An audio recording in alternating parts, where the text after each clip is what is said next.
পনিরের সবজি রান্না আজকে করে দেখাচ্ছি। সেটাতে পনির লাগছে অবশ্যই। এই যে পনিরটাকে আমি কিউব করে রেখে দিয়েছি কেটে কেটে, আর দুটো কাঁচা লঙ্কা নিয়েছি লাল দেখে, ঠিক আছে। আর আমার লাগবে বিনসগুলো এভাবে কেটেছি, টমেটো, আর এই একটা আমি বাটার নিয়েছি কিউব, যে বাটারের কিউব, আর এই ক্যাপসিকাম নিয়েছি, আর একটু আদা জিরে বাটা নিয়েছি। সর্ষের তেলে রান্না করব, খুব সহজ পদ্ধতিতে রান্নাটা করব। তাহলে আসুন আমি কেমন করে রান্নাটা করি আপনাদের দেখাচ্ছি। কড়াইয়ে আমি সর্ষের তেল দিলাম, বড় টেবিল চামচের 1 চামচ।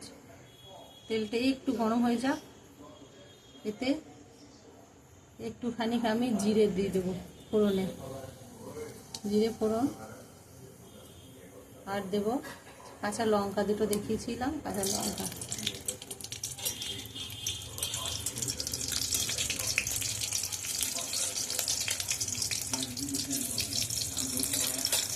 এবারে আস্তে আস্তে আমি কেটে রাখা সবজিগুলো দিয়ে দিতে লাগবো।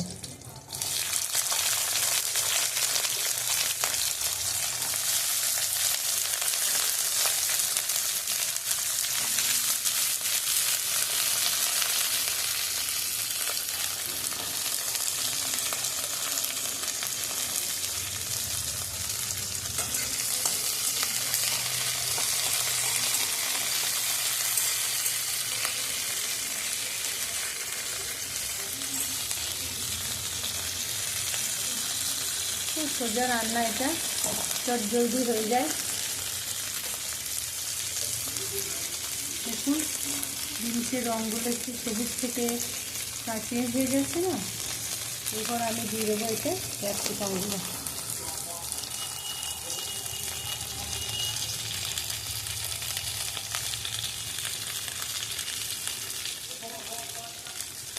এবার এই ক্যাপসিকামগুলো দিয়ে আরেকবার নাড়বো।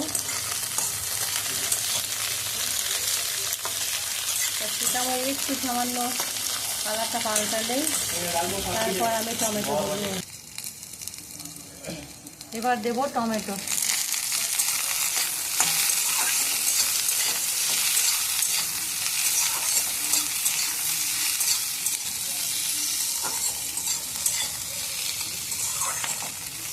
এটা আমি আলু ছাড়া করেছি, যদি কেউ মনে করেন আলু দেবেন দিতে পারে,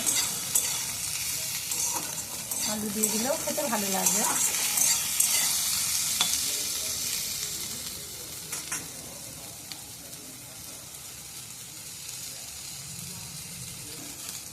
এবার যে আদা জিরে মশলাটা দেখেছিলাম সেটা দিয়ে দিলাম, খুব সামান্য দেবো, ছোটো চামচের 1 চামচ, আর দেবো না কিন্তু।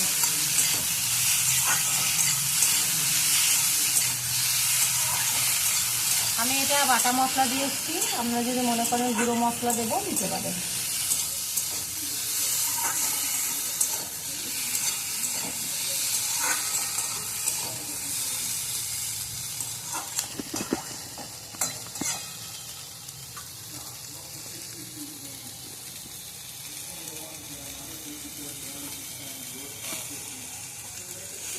সামান্য হলুদ দিলাম,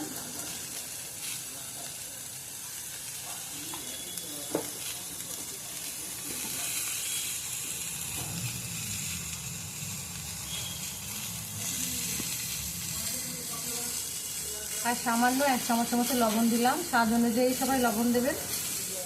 পনিরে অল্প এমনিতেই লবণ হয় থাকে, সেজন্য লবণটা একটু কমই দিই। কেউ যদি মনে করেন আর একটু খান, যারা লবণ একটু বেশি খান দিতে পারেন। যারা করবে এটাকে একটু জল দিলাম, এবার একটু সিদ্ধতে দেবো।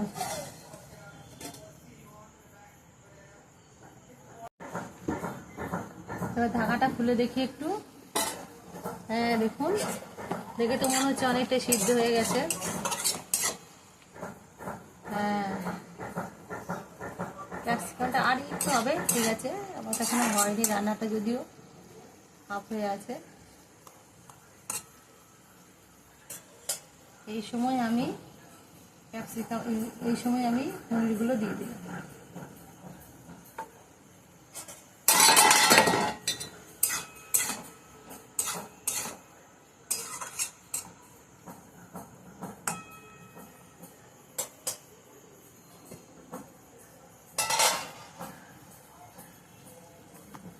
একটু এতে সয়া সস দিয়ে দেবো, ছোটো চামচের 1 টেবিল চামচের মতো।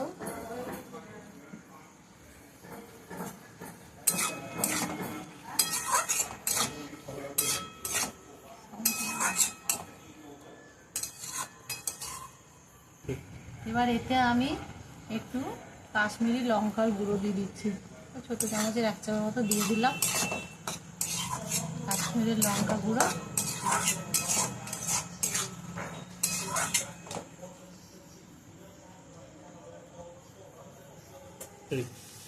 এবার এর মধ্যে একটু বাটার দিয়ে দেবো,